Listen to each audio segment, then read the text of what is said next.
አውሮፕላን አብራሪዎች በስልጠናቸው ወቅት የሚማሩት አንድ አስፈሪ እውነት አለ። ስፓሻል ዲስኦሪየንቴሽን ይሉታል።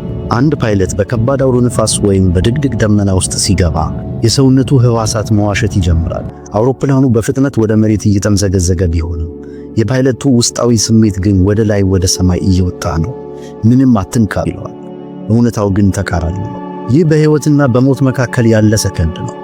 ፓይለቱ የሚሰማውን የሰውነት ስሜት ካመነ ውጤቱ የሞት አዙሪት ወይም ግሬቭያርድ ስፓይራል ይባላል።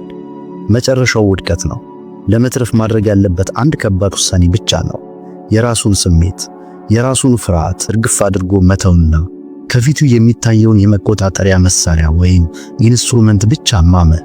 መሳሪያው ስሜት የለውም። ህይወትም ልክ እንደዚህ ናት። ድንገት ክፉ ቀን ሲመጣ፣ የገነባ ነው ሲፈርስ፣ ወይም የምንወደውን ሰው ስናጣ ወደ ስፓሻል ዲስኦሪየንቴሽን እንገባለን። ስሜታችንን ይዋሸናል።